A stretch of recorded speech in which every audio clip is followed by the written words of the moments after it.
Hi friends, welcome to web tutorials at Telugu channel. Friends, last వీడియోలో మనం software development related basics అన్నీ కూడా చూసాం. ఓకే, ఈ వీడియోలో నేను సాఫ్ట్వేర్ డెవలప్మెంట్ లైఫ్ సైకిల్ గురించి ఎక్స్ప్లెయిన్ చేయబోతున్నాను.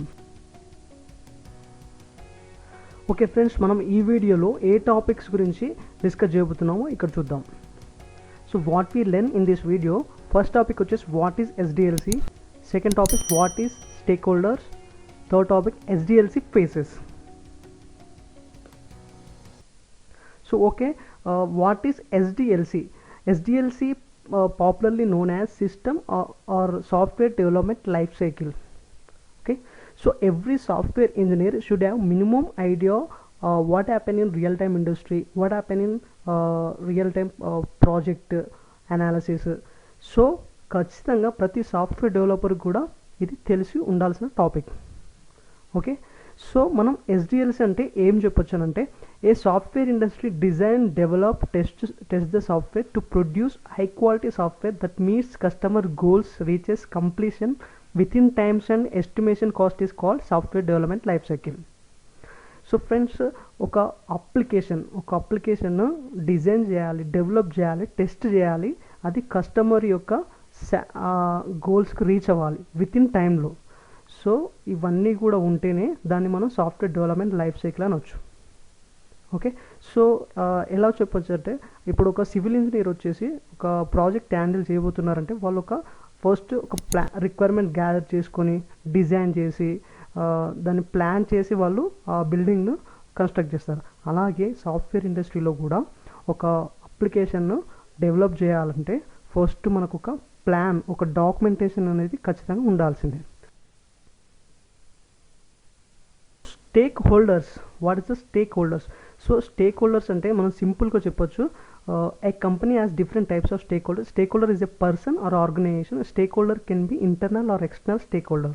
సో కంపెనీ కోసం ప్రత్యక్షంగా కానీ పరోక్షంగా కానీ వర్క్ చేసే వాళ్ళని మనం స్టేక్ హోల్డర్స్ అని సింపుల్గా చెప్పొచ్చు.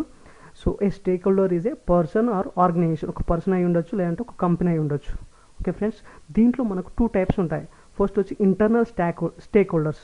సో దీంట్లో who works inside the company, owners, employees. So second one వచ్చేసి ఎక్స్టర్నల్ స్టేక్ హోల్డర్స్. దీంట్లో who work outside the company. So customers, clients, investors, organisations etcetera. So internal stake holders అంటే మన company కోసం work చేసేవాళ్ళు, ఇంటర్నల్గా కంపెనీలో work చేసే వాళ్ళు మనం ఇంటర్నల్ స్టేక్ హోల్డర్స్ అనొచ్చు. ఎగ్జాంపుల్ ఎంప్లాయర్స్ కానీ, owners means project CEO, directors, వీళ్ళందరూ కూడా ఇంటర్నల్ స్టేక్ హోల్డర్స్ కిందకి వస్తారు. Next external stake holders. వీళ్ళను అవుట్ సైడ్ ద కంపెనీ కోసం వర్క్ చేస్తారు, లేదంటే కంపెనీకి ఏదైనా ప్రాజెక్ట్ ఇస్తారు, వాళ్ళని మనం ఎక్స్టర్నల్ స్టేక్ హోల్డర్స్ అనొచ్చు. ఎగ్జాంపుల్ వచ్చేసి కస్టమర్స్ కానీ, క్లయింట్స్ కానీ, ఇన్వెస్టర్స్ కానీ, ఆర్గనైజేషన్స్ కానీ. సో వీళ్ళందరూ కూడా ఎక్స్టర్నల్ స్టేక్ హోల్డర్స్ కింద వచ్చు. Next stake holders again classified as following types. First one వచ్చి business stakeholder. Business stakeholder are employees, those who work under the client. Okay, next technical stakeholder. Technical stakeholders are employees, those who work under the company.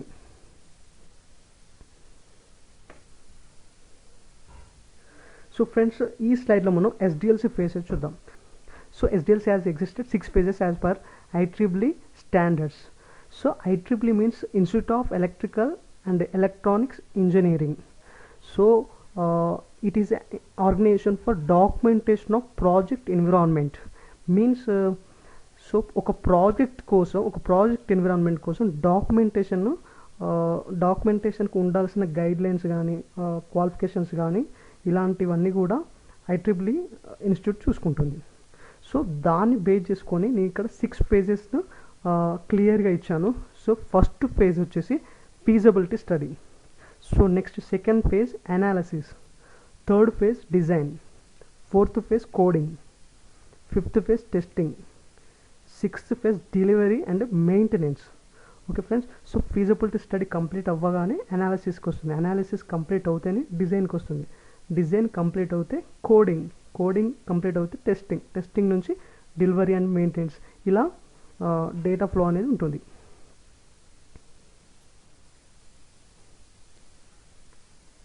So next first one వచ్చేసి feasibility study. So feasibility స్టడీలో first వచ్చేసి the customer has requirements in the form of CRS or BRS and it gives to software company with help of business analyst. So first customer కానీ client కానీ first అతని దగ్గర requirements ఉంటాయి. So ఆ requirements మనం customer requirement specifications or business requirement specifications అనొచ్చు. So వీటిని వచ్చేసి బిజినెస్ అనలిస్ట్ అనేవాడు కంపెనీ కోసం వర్క్ చేసేవాడు, కంపెనీ ఎంప్లాయ్. సో ఈ కంపెనీ ఎంప్లాయ్ ద్వారా కంపెనీ ఎంప్లాయ్కి కస్టమర్ సిఆర్ఎస్ ఇస్తాడు. సో బిజినెస్ అనలిస్ట్ అనేవాడు వాటిని గ్యాదర్ చేసుకొని దాని మీద ఫస్ట్ ఇనిషియల్ స్టడీ చేస్తాడు అతని టీంతోని. Okay, the business analyst conducts an initial study of problems with his team. So అక్కడ ఒక ఫార్ములాను ఫాలో అవుతారు. So BA team follows TELOS formula. So first one వచ్చేసి టెక్నికల్లీ పాసిబిలిటీ. కస్టమర్ రిక్వైర్మెంట్స్ వచ్చేసి ఆ ప్రోడక్ట్ మనం టెక్నికల్గా చేయగలుగుతామా లేదా అనే ఒక ఇనిషియల్ స్టడీ అనేది కండక్ట్ చేస్తాడు. మీన్స్ టెక్నికల్ ఎంప్లాయీస్ ఎంతమంది ఉన్నారు, సరిపోతారా, లేదంటే టెక్నికల్ థింగ్స్ కంప్యూటర్స్ కానీ కావాల్సినవి అన్నీ కూడా ఉన్నాయా అని ఈ ఫార్ములా టెక్నికల్ పాసిబిలిటీలో డిస్కస్ చేస్తారు. Next economically possibility. సో ఆ ప్రాజెక్ట్ చేయడానికి ఈ ఇంత బడ్జెట్లో చేయగలుగుతారా లేదా అని ఒక ఇనిషియల్ స్టడీ చేస్తారు.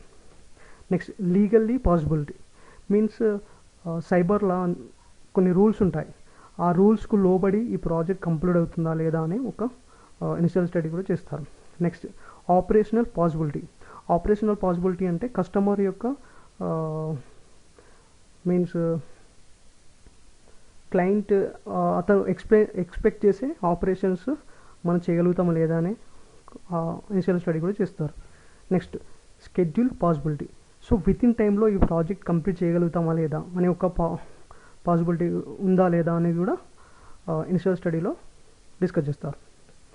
Next so once TELOS successfully completed then CRS or BRS write in separate document is called BDD, business design document. So ఇవంతా కూడా డిస్కస్ చేశాక వాళ్ళు ఒక డాక్యుమెంట్ అనేది క్రియేట్ చేస్తారు, దాన్నే మనం బీడీడీ అనొచ్చు, బిజినెస్ డిజైన్ డాక్యుమెంట్. సో ప్రతి ఫేజ్లో కూడా ఒక అవుట్పుట్ అనేది వస్తుంది, ఆ అవుట్పుట్ అనేది నెక్స్ట్ స్టేజ్కి ఇన్పుట్గా వర్క్ అవుతుంది. సో ఈ స్టేజ్లో వచ్చేసి బిజినెస్ డిజైన్ డాక్యుమెంట్ అనేది అవుట్పుట్గా వస్తుంది, ఇది నెక్స్ట్ స్టేజ్ అనాలిసిస్కి ఇన్పుట్గా వెళ్తుంది. నెక్స్ట్ సెకండ్ ఫేజ్ వచ్చేసి అనాలిసిస్. సో ఈ అనాలిసిస్లో వచ్చేసి సిస్టమ్ అనాలిసిస్ట్ ఇన్వాల్వ్ అవుతాడు. So in this phase system analyst involved. So BDD అనేది ఏంటి, ఫస్ట్ ఫేజ్లో ఫిజిబిలిటీ స్టడీలో అవుట్పుట్గా వచ్చేసింది. సో దాన్ని మనకు టెక్నికల్ ఎంప్లాయీస్కి అర్థం అవ్వదు. సో దాన్ని టెక్నికల్గా కన్వర్ట్ చేయడానికి అనాలిసిస్ట్ ఇన్వాల్వ్ అవుతాడు. సో ఆ analyst BDD into technical requirements ఎస్ఆర్ఎస్లోకి కన్వర్ట్ చేస్తాడు. సో ఫైనల్గా ఈ అనాలిసిస్లో వచ్చేసి అవుట్పుట్ వచ్చేసి SRS డాక్యుమెంట్ను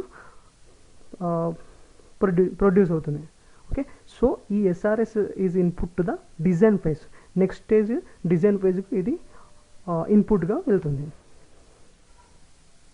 so next third stage design. So దీంట్లో వచ్చేసి 2 కేసెస్ ఉంటాయి, high level design, low level design. దీంట్లో సిస్టమ్ ఆర్కిటెక్చర్స్ ఉంటారు. మీన్స్ డిజైన్ మీన్స్ ఒక ప్రాజెక్ట్ డెవలప్ చేసే ముందు డిజైనింగ్లో వచ్చేసి ER diagrams, data flow diagrams, so ఇలాంటి డయాగ్రామ్స్ అన్నీ కూడా ఈ డిజైనింగ్లో ఉంటుంది. సో దీంట్లో 2 స్టేజెస్ ఉంటాయి. High level design, it contains main modules, it was always done by the project manager, it is a blue print. Means దీంట్లో అన్ని మెయిన్ మాడ్యూల్స్ అన్ని డిజైన్ చేస్తారు. So it is always done by project manager, దీంట్లో project manager handle చేస్తాడు దీన్ని.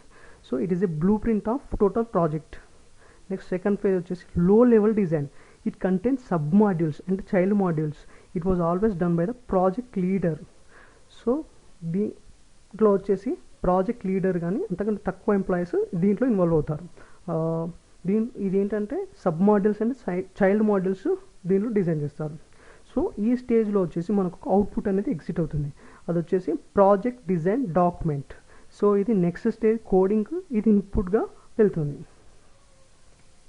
So coding, so ఈ కోడింగ్లో అంతా కూడా డెవలపర్స్ ఇన్వాల్వ్ అవుతారు, టెక్నికల్ టీమ్ మీన్స్ డెవలపర్స్ వచ్చేసి కోడింగ్ రాస్తారు, అంటే సోర్స్ కోడ్తో ఆ ప్రాజెక్ట్ను కంప్లీట్ చేస్తారు.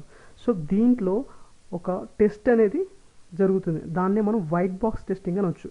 సో వైట్ బాక్స్ టెస్టింగ్ దేని చేస్తారు, దీంట్లో ఒక ఫైనల్ అవుట్పుట్ వస్తుంది, దాన్ని మనం బిల్డ్ అనొచ్చు. సో ఈ బిల్డ్కి వీళ్ళు వైట్ బాక్స్ టెస్టింగ్ అనేది కంప్లీట్ చేస్తారు. ఓకే, సో ఈ white box testing is always done by development team. So development team white box testing complete చేస్తుంది. అంటే white box testing unit testing కానీ అనాలిసిస్ సిస్టమ్ టెస్టింగ్ చాలా ఉంటాయి. సో ఇదంతా కూడా డెవలపర్స్ మాత్రమే చేస్తారు, దీంట్లో టెస్టింగ్ టీమ్ ఇన్వాల్వ్ అవుతుంది. సో దీంట్లో ఈ ఫేజ్లో వచ్చి బిల్డ్ నెక్స్ట్ స్టేజ్ టెస్టింగ్ ఫేజ్కు ఇన్పుట్గా వెళ్తుంది. So next testing. In this phase software testing life cycle exist. So ఇక్కడ టెస్టింగ్ టీమ్ ఇన్వాల్వ్ అవుతుంది, వీళ్ళకు ఇంకొక లైఫ్ సైకిల్ వీళ్ళు ఫాలో అవుతారు, STLC అనొచ్చు దాన్ని. సో ఆ దాంట్లో వచ్చేసి 6 ఫేజెస్ ఉంటాయి. First test planning, test designing, test executing, result analysis, bug tracking, bug reporting. So దీనంతా కూడా మనం బ్లాక్ బాక్స్ టెస్టింగ్ అనొచ్చు. సో ఈ black box testings always done by testers. So testing team వచ్చేసి బ్లాక్ బాక్స్ టెస్టింగ్ను build conduct చేస్తుంది. So ఇది complete అయ్యాక ఈ బిల్డ్ సక్సెస్ఫుల్గా డెలివరీకి రెడీగా ఉంటుంది. ఓకే, ఫైనల్ స్టేజ్ వచ్చేసి delivery and maintenance. So testers వచ్చేసి బ్లాక్ బాక్స్ టెస్టింగ్ చేశాక ఆ బిల్డ్ మీన్స్ అదొక ప్రోడక్ట్గా అవుట్పుట్గా వచ్చేస్తుంది. మీన్స్ దాన్ని కస్టమర్కు డెలివర్ చేసే ముందు మళ్ళీ ఇంకొక టెస్టింగ్ ఉంటుంది, దాన్ని యూజర్ యాక్సెప్టెన్స్ టెస్ట్ అనొచ్చు. Okay, before going to delivery we have to know about the user acceptance test. So దీంట్లో మళ్ళీ 2 కేసెస్ ఉంటాయి, alpha test and beta test. Alpha టెస్ట్లో వచ్చేసి client member test the project at the company. Once alpha test completed then project will deliver to the client. So క్లయింట్కి సంబంధించిన person కంపెనీకి వచ్చి ప్రాజెక్ట్ను టెస్ట్ చేసుకుంటాడు. Okay, next beta test. So ఈ beta టెస్ట్లో వచ్చేసి థర్డ్ పార్టీ టెస్టర్స్ కానీ ఇన్వాల్వ్ అవ్వచ్చు, లేదంటే క్లయింట్కి రిలేటెడ్ ఎవరైనా సరే వాళ్ళు క్లయింట్ ఎన్విరాన్మెంట్లో టెస్ట్ చేస్తారు. ఇదంతా కూడా సక్సెస్ఫుల్గా కంప్లీట్ అయ్యాక మెయింటెనెన్స్ ఫేజ్లోకి ఎంటర్ అవుతాం. ఎలా ఎగ్జిస్ట్ అవుతుందంటే కంపెనీకి, సాఫ్ట్వేర్ కంపెనీకి క్లయింట్కి మధ్యలో ఒక బాండ్ ఉంటుంది స్టార్టింగ్లో. సో దాన్ని టర్మ్స్ అండ్ కండిషన్స్ దాన్ని బేస్ చేసుకొని మెయింటెనెన్స్ ఫేజ్ అనేది వెళ్తుంది.